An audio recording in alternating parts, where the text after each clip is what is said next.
Hey everyone, this is episode 282 of Milwaukee's Tailgate Brewers podcast, part of the MKE Tailgate Network. I am James, joined by Ryan, and stepping in for Paul, who did way too much podcasting already this week because of the NFL draft. We got Steve Garshinsky pinch hitting again. The birthday boy, Steve Garshinsky. Ooh, happy birthday, Steve. Thanks. I guarantee you I have no opinions on the Packers draft. No? Absolutely none. Well, that's good. We don't have to waste 3 minutes talking about Packers here then. Nope. I was forced to have opinions by our mutual friend Jay, Steve, not Jay Google, the other Jay, incessantly texting me about how much he hated the Packers' first 3 draft picks. So yeah, you missed that, and lucky he was texting instead of putting it in our group chat because you didn't want to be part of that. That was my own private misery. That's fine. I have no issues with anybody who was very in on it, but yeah, you won't have to worry about it today on this podcast. So we can just move on. No, but what you can do is look for the next episode of Reporting as Eligible whenever that comes out. I'm sure Paul and the rest of the gang will break all of those down, and that can help inform your opinion, Steve. So there you go.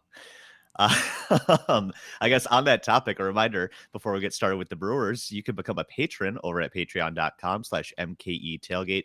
$2 a month guarantees question priority both on this podcast and over on Reporting as Eligible. $5 a month gets you that question priority, makes sure your question gets answered, plus some additional exclusive content, including the Minor League Extra with Ryan and James Anderson from RotoWire.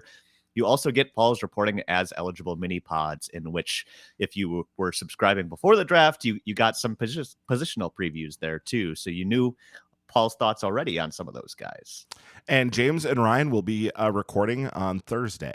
So look for the questions for patrons. That'll get posted sometime in the next couple days here. I'll throw that up there. So we are planning on doing that. So we'll talk all about some breakouts. Actually, we've been already bouncing some people back and forth off of each other that there are some noteworthy breakouts going on right now. So we will have all of that for you.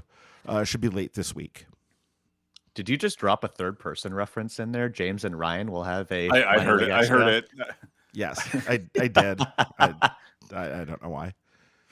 Wow. It's been that kind of weekend for us. All right. Well, let's talk some Brewers. They wrapped up a homestand, a long homestand, actually. They took 2-3 from the Angels, but it was still kind of a largely disappointing homestand considering they lost series before that to the Red Sox and the Tigers, neither of which considered super strong teams, and the offense has kind of disappeared for stretches here lately. Still, despite that, the Brewers entered a new week with still holding one of the best records in baseball. Really, only the Rays and the Pirates have been better than the Brewers through April. So I guess before we get into questions this week, I wanted to kind of pose this question to you guys as we head into May. We're wrapping up April. I guess, Steve, has this team kind of surpassed any expectations you might have had for them in the first month, or what's your temperature on the Brewers after 1 month? I think it's kind of difficult at this point. They've obviously played well, but they're also playing through the injuries that have been piling up. I think I'd be real confident if Woodruff was in the rotation right now. But what was it today? I think they said by the end of June he'd be potentially available. They're going to ramp him up at that point, which is pretty much in line with the about 80 games, I think, for the recovery for that injury, or 80 days. I think was the time frame for that. And that was sort of what they said off the go, but you never know if that's going to get delayed and pushed back further, because Woodruff was kind of talking about the fact that if this was happening at the All-Star break, he probably would have just shut it down. So it was sort of like, this is about the right time frame, but you also just don't know. And we aren't going to know, because it's just a matter of how does he feel once he really does start ramping it up, right? Because if problems emerge then he probably does get shut down for the season. So we still have to cross our fingers. But the fact that the MRI came back clean, that's as good of news as you can hope for at this point, right? This is the MRI was clean. I think who was it? Dan Szymborski, I think, had a blog post about this type of injury, and it was basically, it takes this amount of time to recover from it, but recoveries are good Like if you give the time and care to come back healthy, which it looks like they're doing. And it didn't sound, overly serious for Woodruff from the beginning. So luckily it looks like they've got this under control. But, that's a guy, again, if it was, Woodruff, the way he was pitching, and then Burns and Peralta in the rotation, and then you're filling in the back end, I think where they're at right now would feel a little bit more solid than what it currently is. And that's just kind of, I don't have an issue with it. I think they're playing well, and I don't see a reason why they're going to just fall out of it at any point. But yeah, there's just managing injuries early on. That's the deal with this team. Well, and there's a weird thing too going on where Wade Miley right now is pitching like Brandon Woodruff, like a very good version of Brandon Woodruff would pitch, right? Like he's giving you that sort of run prevention, even better than that. And that's not going to last. But if you can get that for a while until, not even until Woodruff comes back, but just for another little while here, that does start to build in cushion and makes this whole thing a lot softer for you, especially if we get more performances from Freddie Peralta like we got on Wednesday where he was really sharp. So that's the other thing. Like as long as he is out there and doing his thing, then you start to build in cushion and you can handle some of these. Colin Ray is not a great starter. He pitched fine for them today. Like there was no real problem with what he did for them today. But set a season high for strikeouts for starting pitchers. Yeah, that okay. So that was bizarre. Indicative of the problem, right? Like that sort of shows like it's not that the pitching's been bad, but it's just kind of been tenuous, right? Like there's not a lot of bat missing going on. Yeah. So, but the bullpen has been spectacular, really, aside from that one game against the Red Sox where everything went to hell for an inning. And they got rid of Guerra for you, Steve. Were you like truly, truly happy? Or there was a little like tinge in that celebration, too, because you weren't sure if maybe they were bringing back another Guerra for him. Yeah, if you're going to deal him, they might just bring back another Guerra, and then we still have our Guerra issue. And Matt Bush was the one that he's a guy that like, I totally see the stuff and why he can be a shutdown reliever, but man, he just has not shown it with the Brewers. So, I don't want to see a guy get injured, but that he's an issue because of where they needed him to pitch versus the kind of production they were getting out of him. Well, and so the thing they mentioned today, or was it maybe a day or two ago, they came out and said that he's going to be on the IL for a month because they actually found something. So our first thought, everybody assumed, right, that, he's going on the Phantom. Like he's going down because he's not pitching well. So they're going to shut him down, let him rest and see if they can, get him right. But they apparently actually found something. He's not just going to be back after the minimal 15-day stay. He's going to actually be on the IL for like a month. So that almost makes me weirdly feel better about the situation because it's like, there actually was something wrong with him.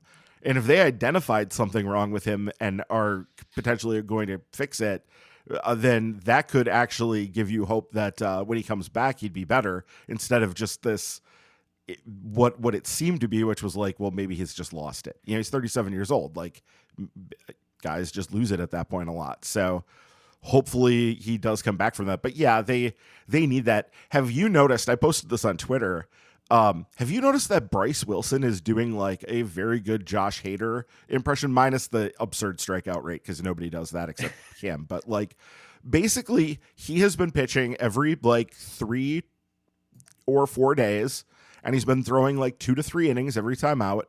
And the effectiveness has been incredibly good. He is getting when he isn't striking guys out, his strikeout rate is over 1 per inning.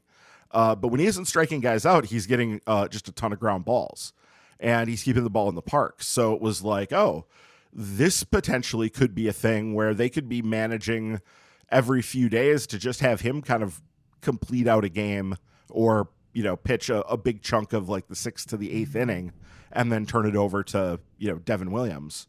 But it seems like it's Strzelecki now, right? Like it seems like Strzelecki is the guy in front of Williams, which I think was sort of how we all thought it was trending. Like that seemed like it was going to be the direction it would go.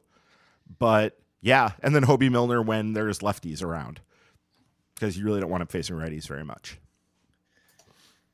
Yeah, I think Matt Bush was frustrating because he kept getting put in those eighth inning spots where you kind of hoped that Strzelecki would be the guy to really bridge it to Williams. But, they've also kind of been strategic with Strzelecki too, like meat of the order type of stuff and tough jams. So, I don't necessarily want to see him limited to that eighth inning spot, but, I guess we'll see what happens when Matt Bush comes back. But also, this is an issue that sort of predates the season. So was his shoulder bulky last August too? I don't know. But we'll see what happens there. And they've clearly been shuttling quite a few arms in. We've seen some Elvis Peguero. We've seen some other guys up too. And I like what I've seen from Peguero. I know he gave up the dinger to Trout last night, but you know what? A lot of people have given up dingers to Mike Trout. So Bryce Wilson gave up a dinger to Trout too. So there you go. Yeah, exactly. So giving up dingers to Mike Trout is not a sign that you are bad in any way, shape, or form, because everybody does that. Yeah, Trout, struck out or hit home runs all weekend? Pretty much. That was pretty much it, yeah. He did fly out to the track once too, but man, that's right. Yeah, I was at the game Saturday, met up with Ryan and Judge, and that was the thing that stuck out to me. Was just seeing him in person for the first time. It was the old cliche that it just looks and sounds different coming off as that, but it does. Everything was just a missile. It was crazy.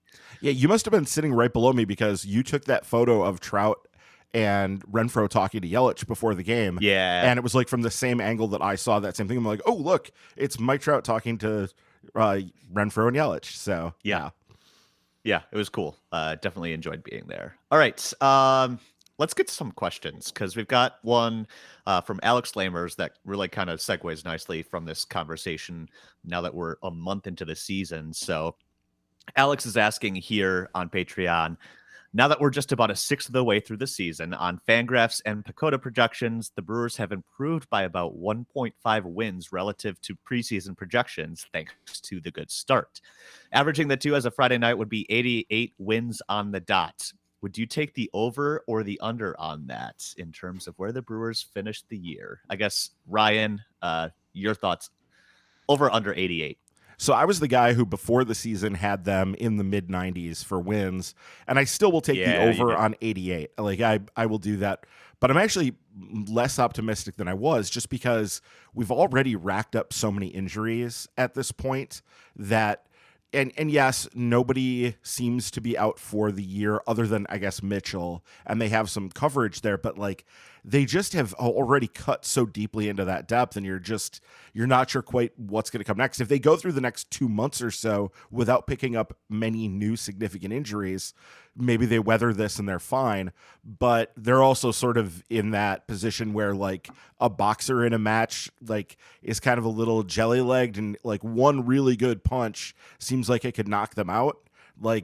This seems like it kind of could be that. So I'm a little bit nervous about that, but I will still take the over, but I feel less confident than I did before just because there's so many injuries at this point.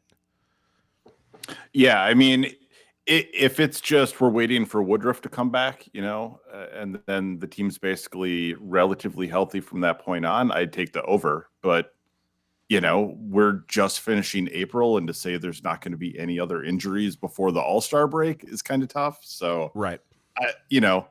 I think 88 is probably a pretty good spot to land at the moment. Like I said, just without more detail on okay, what's the health for the next, 5 months? Yeah. The month of June should be good for injury returns, right? We should get Urias back sort of at the beginning of the month if that tracks out the way it's supposed to. So he should be coming back then. And then Frelick should be healthy around that same time, early June-ish. And then towards the end of the month, we're supposed to be seeing Woodruff back. But with Frelick, I mean, even when he's healthy, he's going to have a month. He's going to probably have a couple months before they call him up. I doubt it. I bet you. You think off an injury they'd call him up quickly? I think they'll give him enough time to get back and feel comfortable, and if he's hitting the ball with authority, he'll be up. I guess if he's hitting the ball, maybe he's down for 2 weeks or something like that before he gets the call. But yeah, I mean, he was off to a weirdly bad start. He was way below any numbers he's ever put up in pro ball on that start, but it was also 60 plate appearances. So I don't want to read much into that. He really had shown he was ready for a chance based on what he did in AAA last year. It's just that they had so many people sort of ahead of him, and he just wasn't a good fit for the opportunities that they had, that having him in AAA to get everyday plate appearances made sense at that point. But now with Mitchell out for the year, that's not really the case anymore. So, I also should have mentioned Tyrone Taylor. Well, and obviously Matt Bush. Like, those guys should be coming back. Taylor should be any day. Taylor was the guy that I'm like, oh, where's he fit? I don't know if this is good. And now I'm to the point where I'm like, they need Tyrone Taylor back. They need an actual outfielder to come back and just be on the field and in the lineup. As opposed to Blake Perkins, who, Blake Perkins. I mean, Brian Anderson can play right field, but he's not a right fielder. So, well, I think the best team alignment is with Brian Anderson at third base, right? Like, that's the best way to line this team up, where he's an exceptional defender. That's where you want him to be, especially with Urias down. Like, this, that's the best way that you can sort of line this up. He's a good right fielder. His numbers are above average defensively in right fielder. It's just more a matter of, like, the best Brewers lineup is with him at third base instead of right field. Well, and we got how many weeks of Mitchell and Wiemer in center and right, which, right. I mean, Anderson, no matter how well he's playing in right field, can't match what those two were doing, just covering ground. Wiemer's arm and right. I mean, Anderson's got a great arm too, but I mean, Wiemer was just destroying guys on the bases before other teams figured that out. So, ideally. Mm-hmm. Did you guys catch how bad the umpire was in last night's game? This is kind of off topic. The entire series, it seemed questionable. So they had last night's home plate umpire. Obviously, that was first off. That was Willie Adames' first ejection in his career. He'd never been ejected. Wow. Well, how many guys get ejected anymore? It's really not a thing like it used to be. No, it's not. And like, counsel clearly went out there. We were all standing there. Judge James and I were standing out there talking, and it was like, oh yeah, counsel's going out there to get tossed to keep Adames in the game, and then Adames still was just not having it. Like, he's like, oh, screw this. I'm here to get ejected. He said the magic word. Oh, he wanted, and he's 100% right, because not only was that pitch that, like, he had called time and the umpire didn't grant it, but then the umpire called a strike on a pitch that was like 4 inches above the zone. So it wasn't even a strike that he got called a strike on. That, I think, was what set everybody off more than anything. Well, yeah, and that's the thing. It's like they already called the strike on the delay of game. Like, you don't need to then make a point of calling another strike. Yeah, no. If it's out of the zone. I mean, like, you already got that. So, and I mean, Adames should have been rung up for that strike for the delay. He wasn't granted the timeout. And he needs to, even if he's going to try to call timeout, be ready in the box, where he wasn't at all. He was clearly just looking back at the ump to call the timeout. Oh, okay. Yeah. And with the current rules, I'm sorry, like, if you're a batter, get in the box and get ready. And if you need to call timeout, make sure you're ready and you try to do it before, instead of just, he was kind of lollygagging it in the box there and then turned to the ump.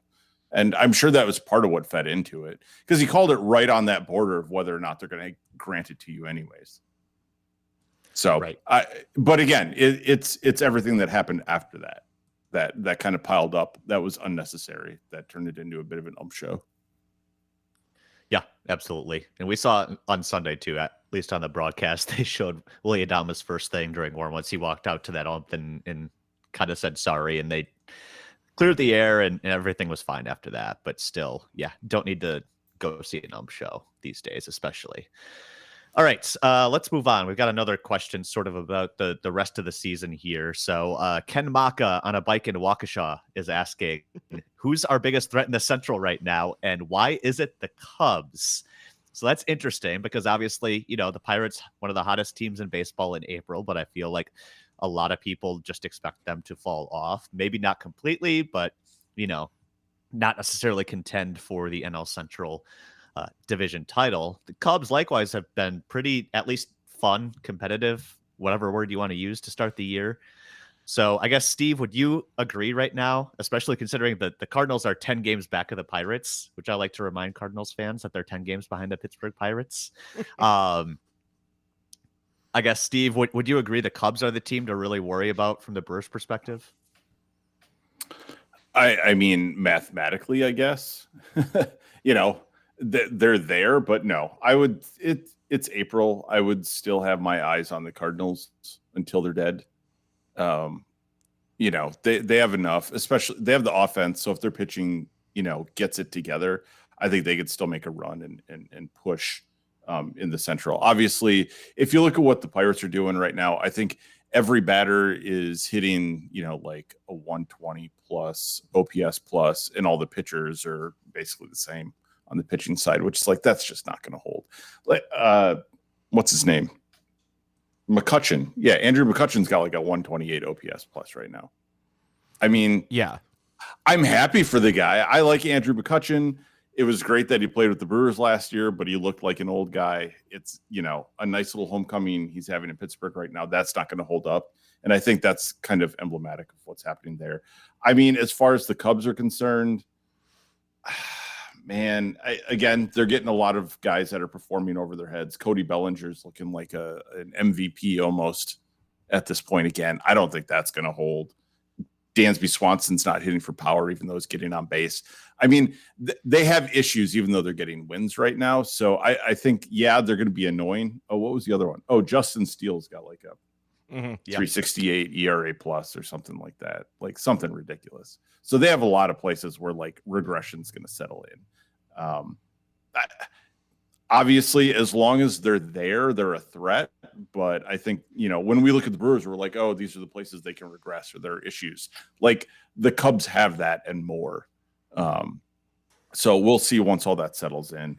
And, part of it is we've been underwhelmed by this, past 3 series for the Brewers. But, man, if you're going to be mediocre against the AL. And that's basically what they were. So, they aren't losing that direct ground to any of the teams that are in the NL or specifically in the NL Central. Yep, that is really, really important. I still think it's the Cardinals. Looking at Pacoda right now, I was a little bit surprised. St. Louis is at 81 wins, basically. But Pittsburgh has now gotten into third place at 79 wins, and Chicago is just a tick behind them at 78.6. So I think Pittsburgh has sort of inserted themselves into the conversation for third place. I think legitimately between them and Chicago, but I still have to think that it's going to come down to Milwaukee and St. Louis. And look, the run differential for the Cardinals, they're just barely underwater. Is that right? Sorry, I had it up and now I'm on the wrong tab. But the Cardinals are coming into today. They were, I guess they were 10 runs below. So they had scored 120 and had allowed 130, but that still isn't. I mean, you're 10 and 18, and their Pythag is 13 and 15. So they're not. Yeah. They haven't played as bad as their result here, and they also have just a bunch of things that have gone wrong for them, and should probably get better-ish. Though there is still, the thing we've been saying since before the season started, and the thing all the Cardinals fans have been saying forever now is, where's the starting pitching? What are we doing about starters? And they just don't seem to have a really good answer to that at this point. I don't think they've established anything. So I think it's legitimate to be concerned that they're not going to be able to compete for the division. But I still think they're better than those other 2 teams, just because Steve ran down a lot of it. Like, they have guys playing out of their heads. The Pirate team especially. There's some stuff on there where you look at it, you go, Connor Joe has a 163 OPS plus. I mean, yeah. Like I had Connor Joe stashed on a roster at one point when he was a Rocky, because I was like, oh, well, he could potentially give you something there, but no. Like, this is not. Rodolfo Castro has a 133 OPS plus in replacing Nelson Cruz or O'Neal Cruz. Sorry, like, nope, that's not gonna last. So, their pitching floor seems to be better than what I was expecting. That, I think, is legitimate. Like, Mitch Keller has taken the leap forward, and they just seem to have like capable starters sort of up and down between Johan Oviedo and Rosny Contreras have kind of stepped up and established themselves as legit big leaguers. Dick Mountain's still around, still alive, still doing his thing. Vince Velasquez is just Vince Velasquez. So he entices you a little bit. You're like, oh, maybe this is it. Maybe this is the breakout season at age 31. Yeah. Nope. Yeah. So, but these are legitimate big league starters. And I think that's the thing that I didn't necessarily count on was that the Pirates were going to have 5 legit big league starters. If you have 5 legit big league starters, you're basically pretty close to a 500 team, right? Like it's sort of the buy-in for that. If you can do that, and they seem to have that. So they're probably better than what I was thinking they were coming into the season. They're probably the team I'm most surprised at out of all of these results. Like the Pirate or the Cardinal start is somewhat surprising that they're this bad, but we knew that team had problems, so it's not shocking. But this Pirates thing really is kind of impressive. I mean, we'll see what's the Pirates' depth. I mean, have they really? Cruz going down is a big loss, but other than that, have they had a major injury to the squad? They haven't had it to the pitching staff really at this point. No, that's all true. So it'll be interesting to see what happens as the season grinds on, because it is a grind, and I think that's what hits a lot of these teams that have hot starts that you weren't expecting is eventually just the quantity of games. You start losing a couple of those guys that you needed that were kind of breaking out, and all of a sudden the wheels just fall off. So it's fun to see the Pirates kind of making some noise, because they don't generally do it. But yeah, it's a lot of smoke and mirrors probably at this point. Yeah. Well, it's funny. They're ahead of schedule, right? We were expecting them to get better, but like not for a couple of years still. Not this much better. Well, no. I mean, they're off to a hot start where nobody's really expecting the hot start to continue. But I'm saying that like for them to like come in and be a 500 team now wouldn't shock me if they ended the season around 500. And that's ahead of schedule from where I was expecting them to be. I didn't think they were a 500 team. I think they could maybe be in like the mid 70s. But I was amused. Was it maybe it was the Bally's broadcast before the game today where they were like basically putting like Tampa Bay and Pittsburgh together as like the surprise teams, and I'm like, those are surprise teams in 2 very different ways. Right. I mean, you could have looked at Tampa Bay and said, we don't expect them to be like world beaters and running away with the division in April. But for them to be in first place, like even if they weren't picked there, it's not like a shock. Where Pittsburgh having the best record in the NL is like, nobody's going to pick that in April. Right. Yeah. So I guess on the topic of the Pirates, we've got another Patreon question from Brad Westness asking, are the Pirates a mirage based on their schedule being easier, or is that just wishful thinking? Are they destined to implode in the second half, or should we be worried? I think both of you kind of touched on this a little bit, but Steve, I guess, is it the easy schedule? Are they beating up on scrubs? Or, I mean, they legitimately put together good numbers, right, and put themselves in a good position. But like you were saying, rest of season, maybe they kind of hit a wall. They swept Boston, which was a team that the Brewers struggled with. What'd they do? They took 2 of 3 from the Dodgers. I mean, they're not all like just worthless kind of wins. I mean, they took 2 of 3 from the White Sox too. So, I mean, they've had some bad teams in there, but they split with St. Louis. It's a good run. I mean, I guess the run they went on that really put them here was Colorado and Cincinnati. So you take that for what it's worth. If you're going to, but that's the thing. Good teams, if you're going to go on a run, you're going to basically sweep Colorado and Cincinnati in consecutive series if you're going to go on a run. So, I mean, we can't take that away from them, obviously, but it's been, I wouldn't say they've had a terrible schedule. Like, they've played well. They've legitimately played well, and I think you have to give them credit for that. Yeah, no. And I think that the other thing you can look at here is their Pythag puts them legitimately where they're at. That's not the issue.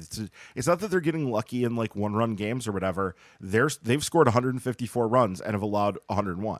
So this is not a mirage from that perspective. It's just that the reason that they are this good, the reason they've scored that many runs and they've allowed that few runs, looks like some pretty unsustainable performances from some guys. So that's more of the issue here, is that they aren't doing they don't seem to have the underlying talent. And yes, there are teams that have like surprise breakout seasons. Like we could talk about the 2021 Giants all day, right? Like that team had a bunch of guys overperform for a season, and they put up this insanely great season. But the reason that was such an outlier is that basically never happens. Like that sort of thing in baseball is extraordinarily rare. And so to expect like the Pirates to completely buck and end up like 30 wins ahead of where they were projected at the end of the season, which is where if they continued on this pace, they would end up as like 100+ win team.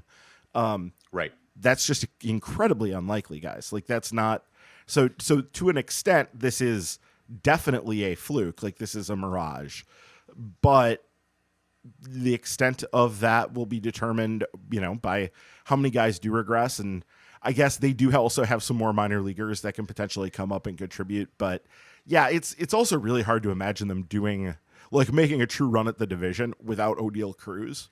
That just seems hard to fathom because he was their most important hitter. Right. They need somebody to kill the Brewers head to head. Without O'Neal Cruz, they don't have that. Brian Reynolds is still there. Yeah.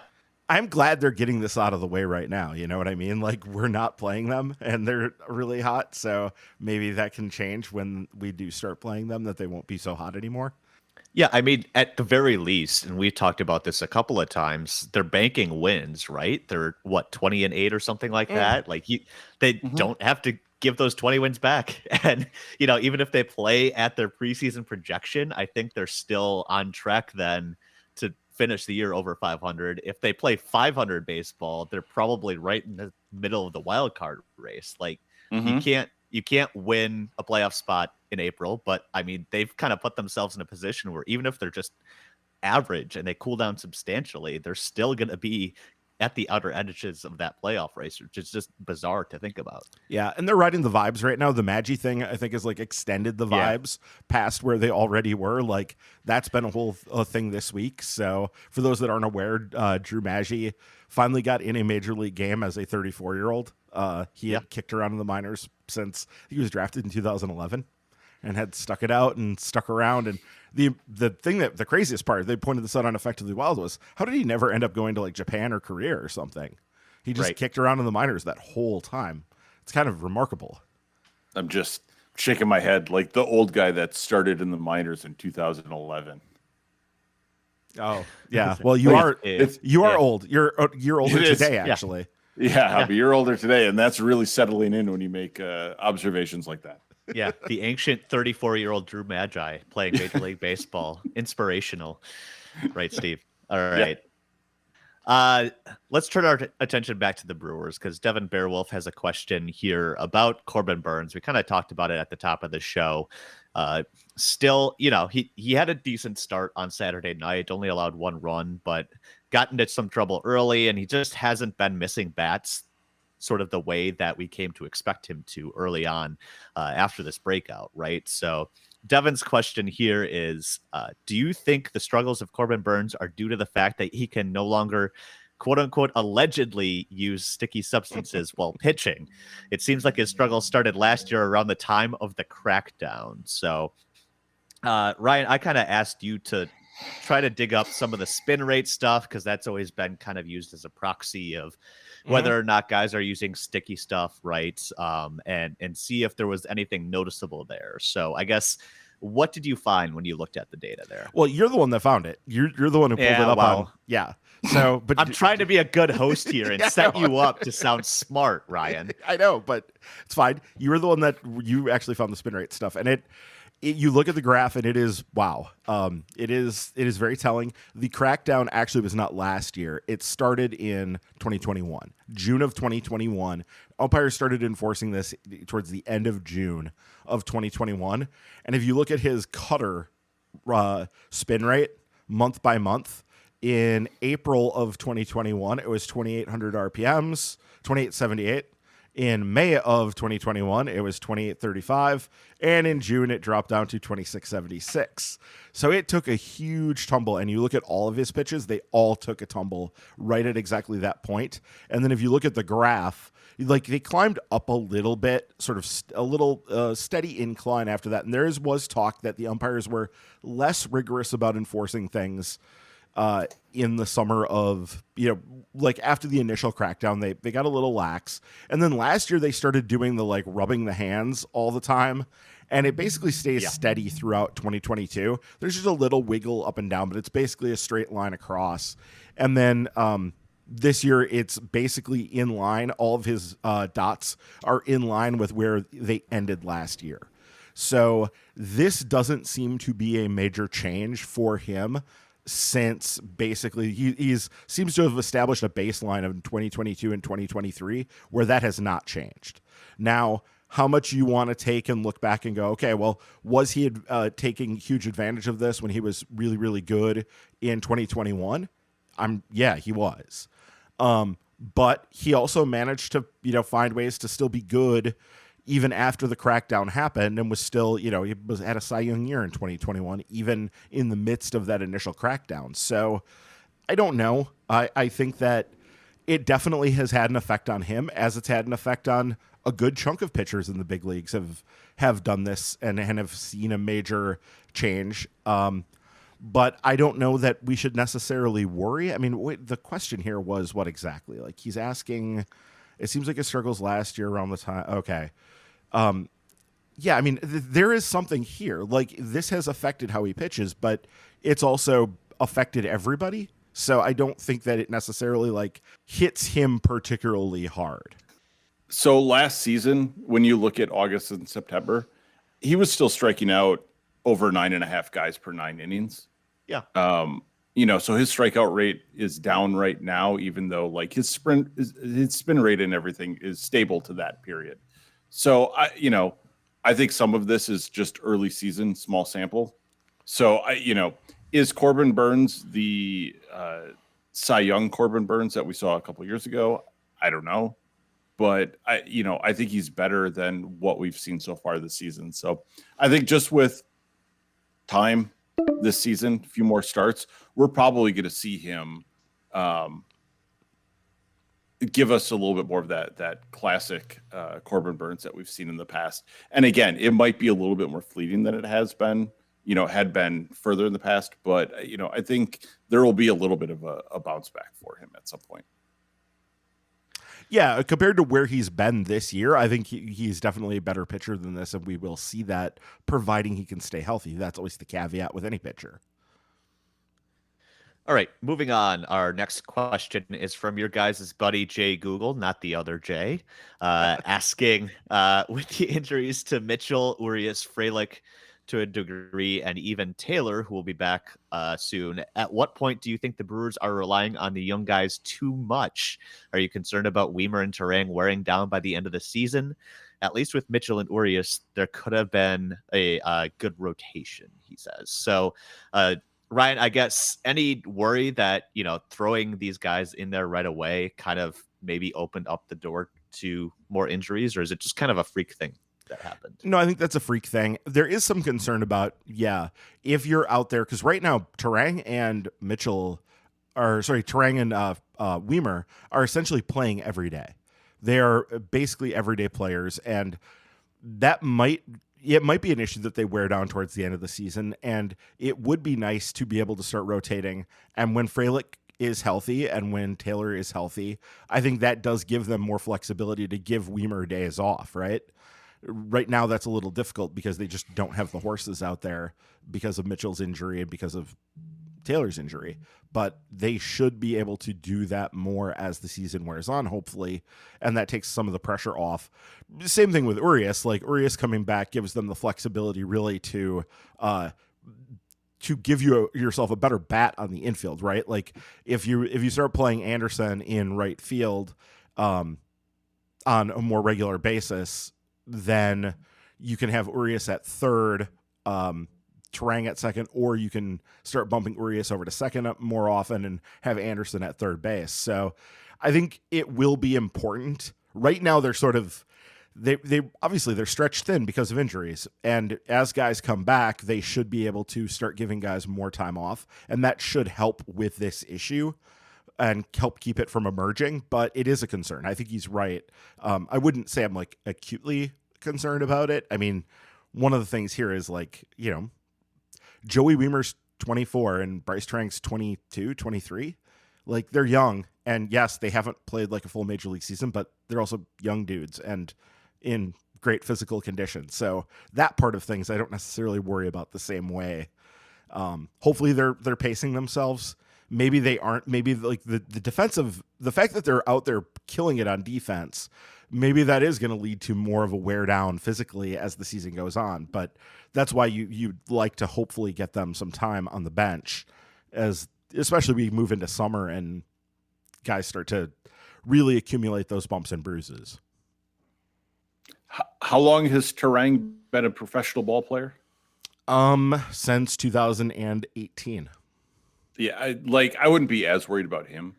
He's got, professional seasons in the minors under his belt in a way that, Wiemer doesn't have as many of those.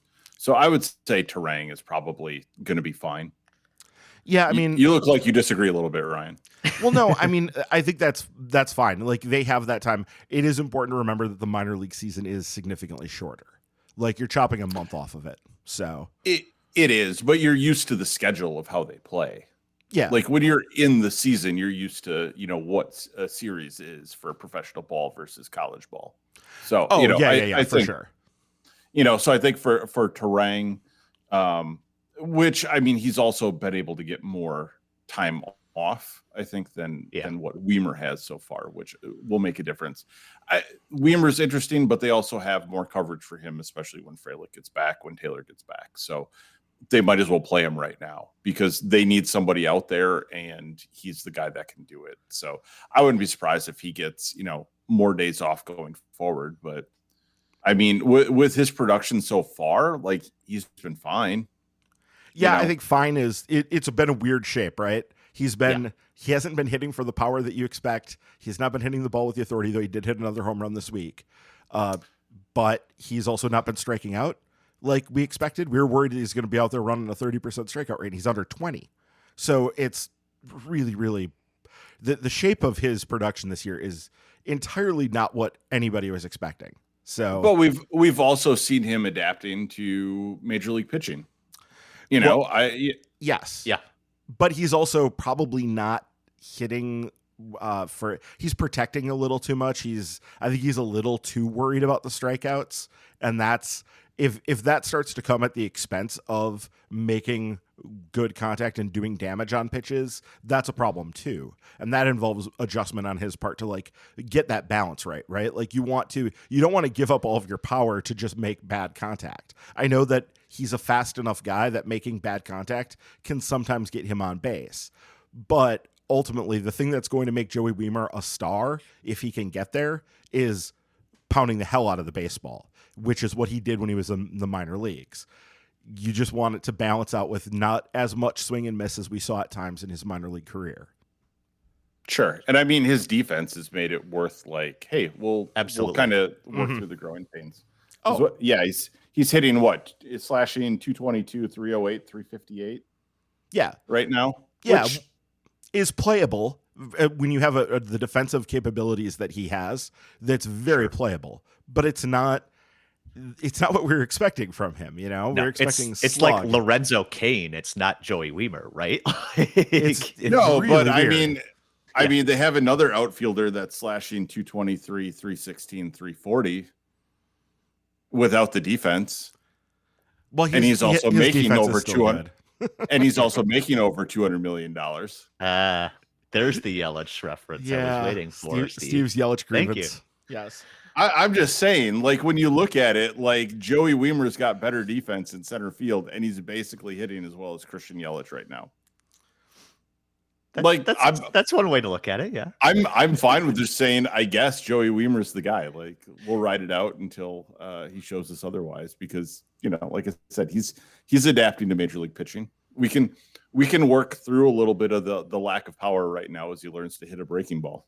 Yes, and that is seeming to progress. The fact that he's making progress on all these things, like he's getting better against breaking pitches. He seems to be, like, the home run this week, he's showing some more power. And he had another ball that went to the warning track in another game. Like, he's showing a little bit more power. He's making better contact against the breaking pitches. This is all progress. These are all check marks in boxes that need to happen for him to reach his full potential. So yeah, that's fine.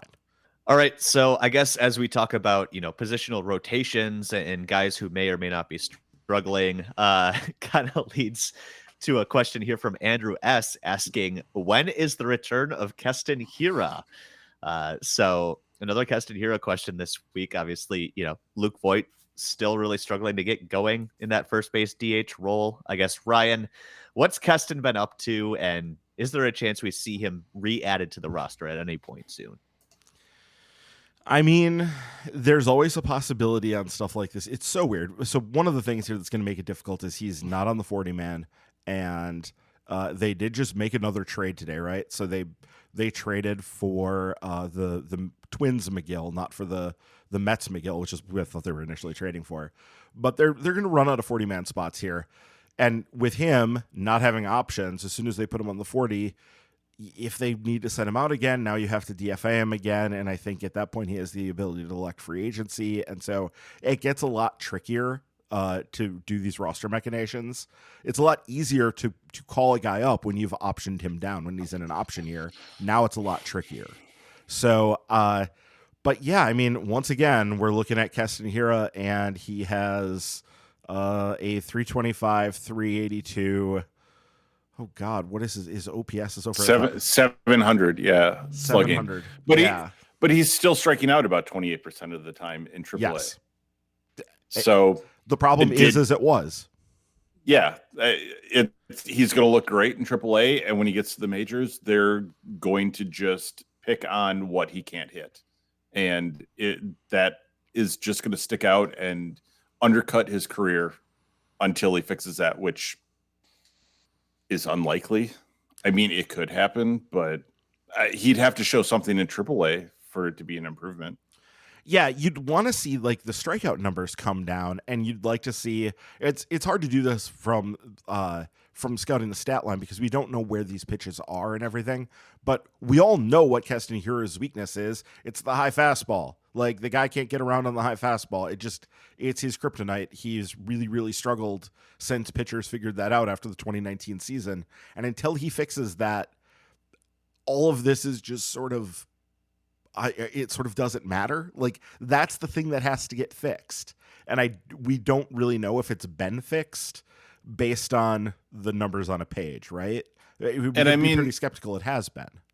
When you see highlights, because they've been showing minor league highlights during like the pregame show and stuff like that, it's still the same Keston Hiura swing.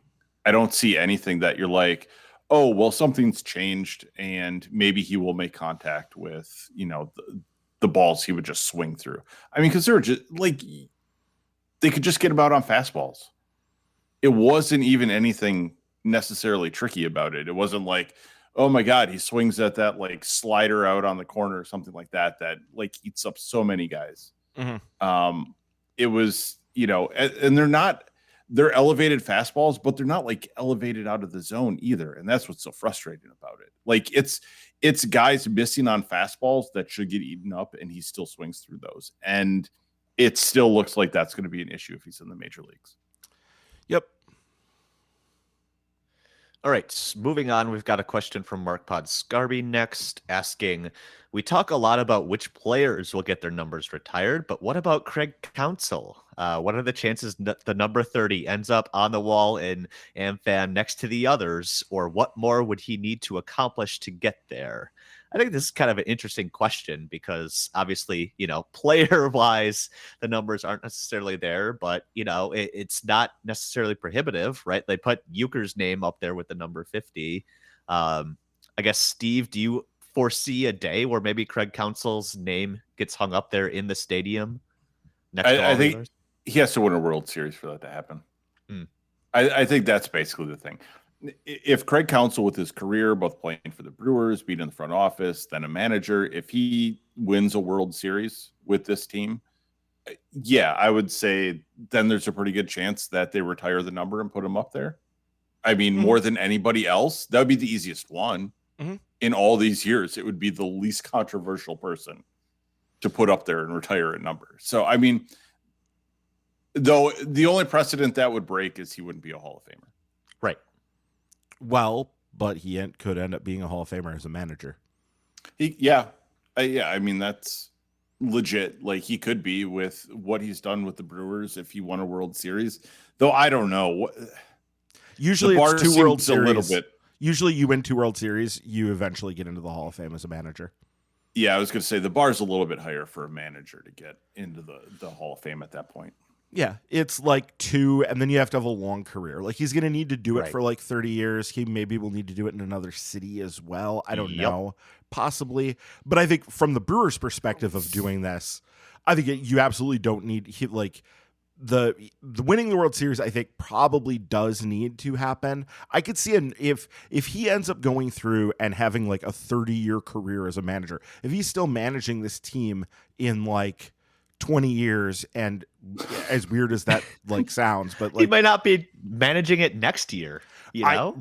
I know. I'm saying there's a way for him to have his number retired here without winning a World Series. He's going to need to at least get to some, though. Like that would seem like it would need to happen.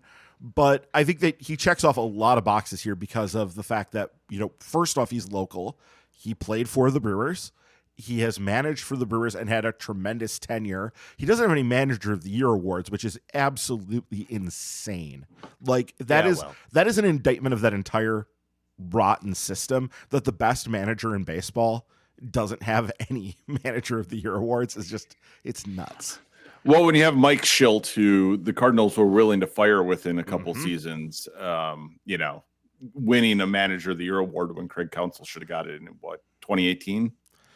Maybe it was Schilt won it in 2019, I think. 2018 was Snicker. Roberts. No, it was Snicker. Or was it Snicker? Okay. It was Snicker won it in 18. Like, and then he goes on and wins the World Series a couple years later. So whatever. But the thing here is, he checks enough of the boxes, and it certainly would be like, because he's already, every game he wins, he is adding to his most in team history. So if he can do that for a while too, there will be a case. But I think I think if he does win a World Series, I would start betting on it. I would say, yes, they're going to retire his number at some point. Yeah.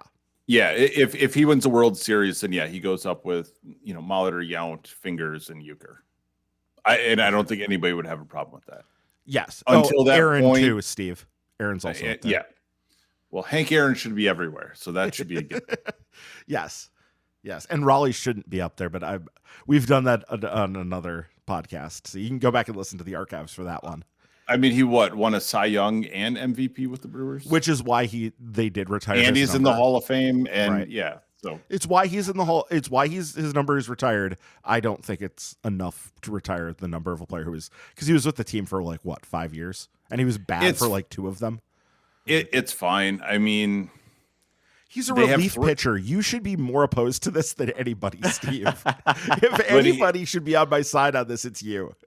They have 3 retired numbers, so it's not like the Yankees who are like, we need to make up numbers now to be able to get players on the field. Well, that is true. They have so many. But then again, I mean, if somebody's going to retire a bunch of numbers, like the Yankees, they have a billion Hall of Famers. So it's okay, it works.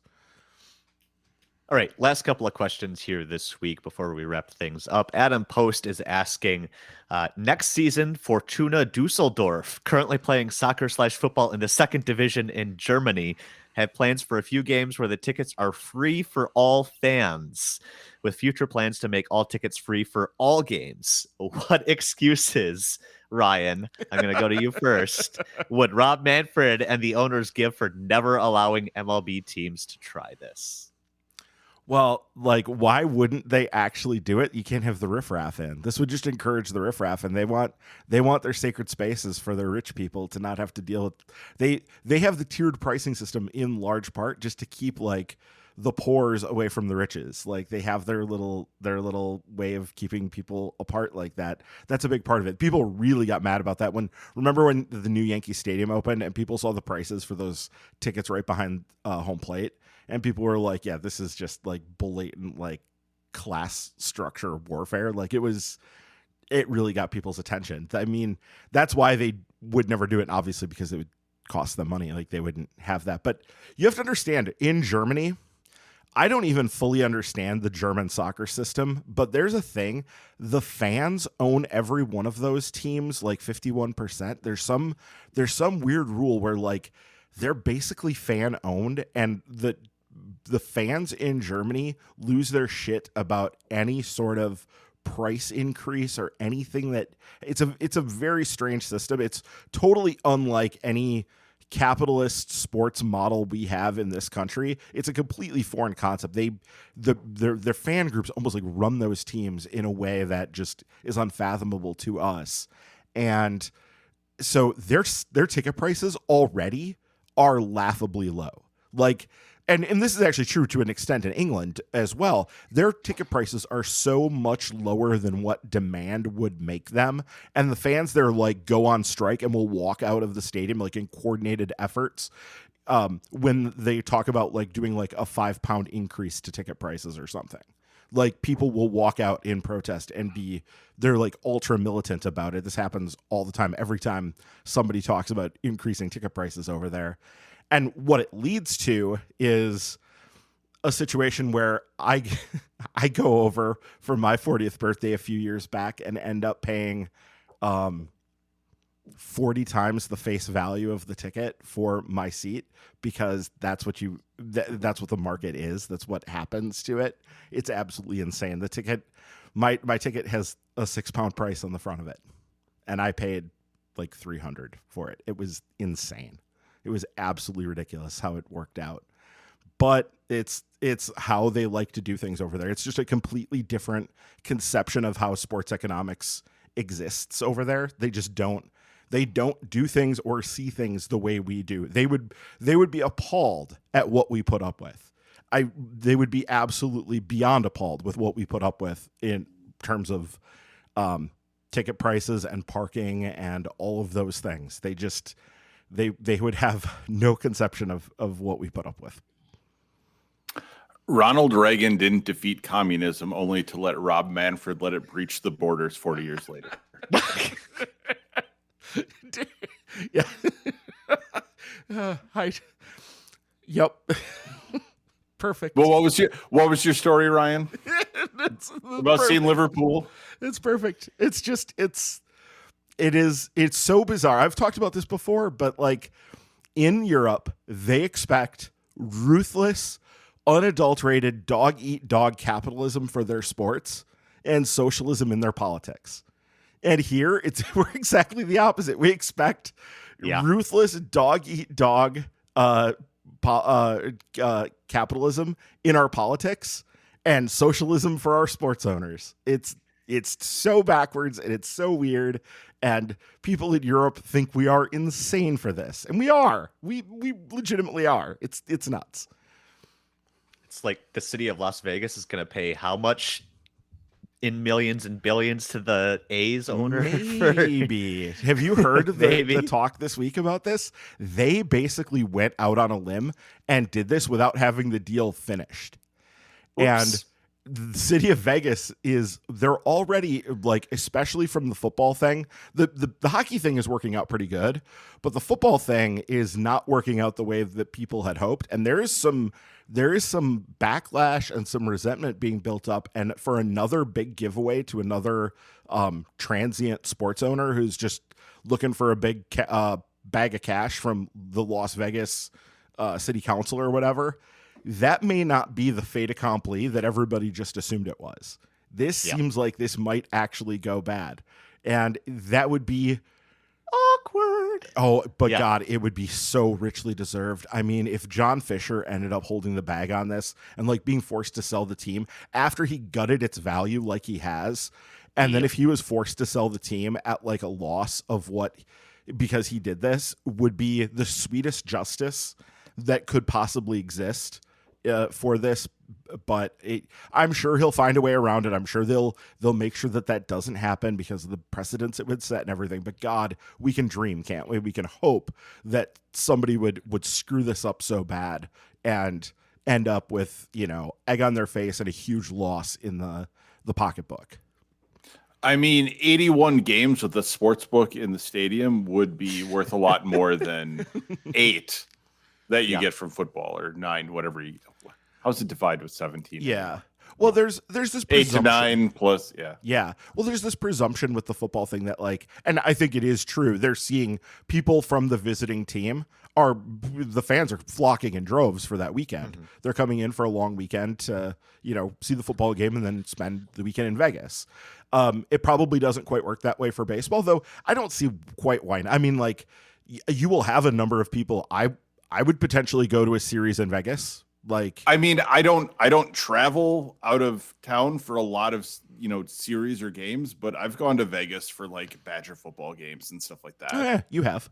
Like, if there's any destination that's easy to do, it's I'll go to Vegas for a game.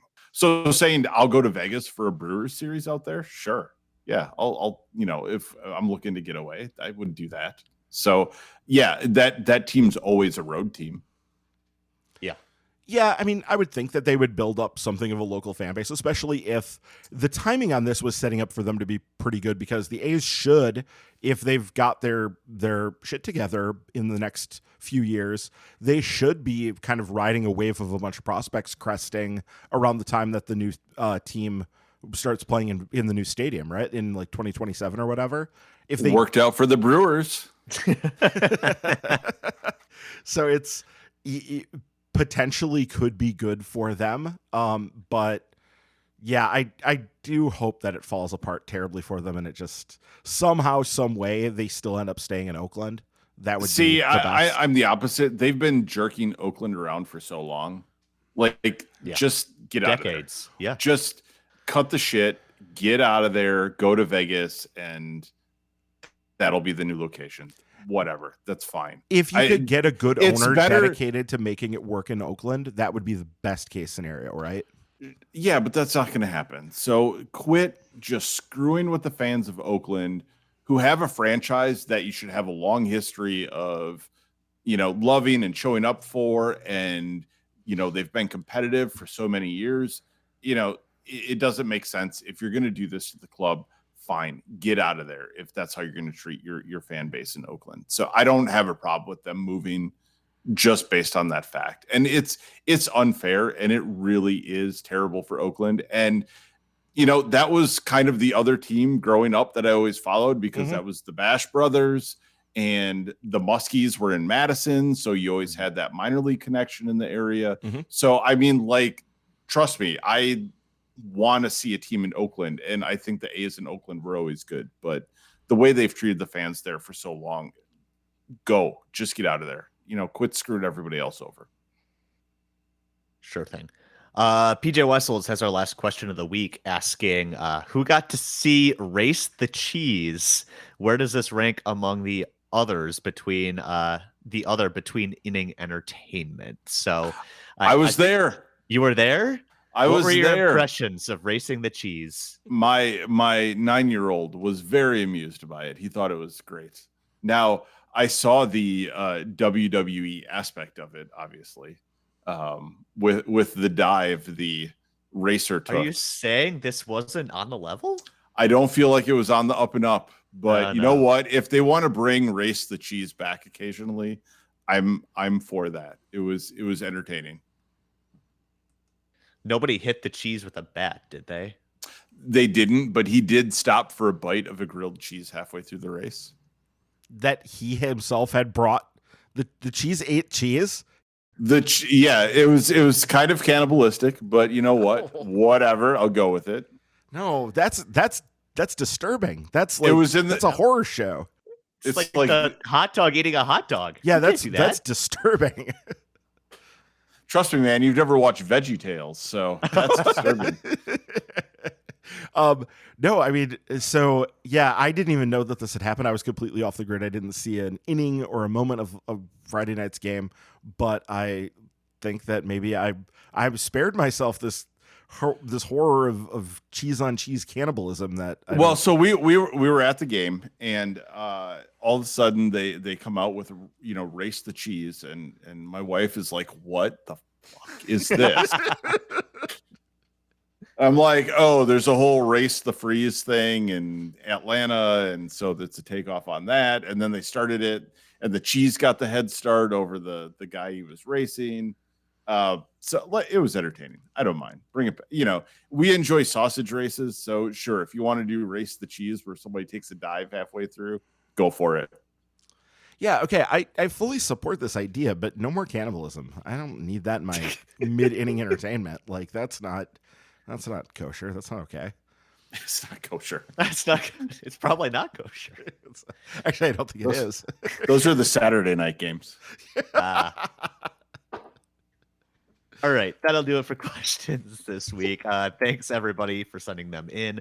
As a reminder, when you become a patron and sign up at patreon.com/MKE Tailgate, you get question priority every week. All it costs you is $2 a month to get that. If you don't want to do that and you want to support us another way, you can definitely do that by going to Apple Podcasts or Spotify, wherever else you're listening to us right now.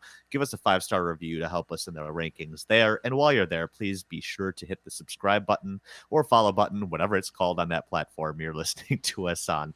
Make sure you never miss an episode. So that'll do it for this week. Steve, thank you for stepping in on your birthday of all days to do this. Appreciate it. Have a happy birthday, and we will be back, whole gang, next weekend to recap everything about the start of May, a West Coast road trip, another one heading out to Colorado and San Francisco. So we'll talk about that next week here on Milwaukee's Tailgate. Have a good one, everybody. Fair weather fan, it's not what I am, even though the zip code has changed. I might smile and joy where I'm currently employed. Your soul can't be rearranged. It's hard to understand. So hard to understand. Fair weather, fair weather, fair weather fan. I mean, last season, if you're looking at like August and September. Hold on. You came in and were like really, really loud there. Way hot. Like really hot. That's what happens when I bring my hot takes. Oh boy.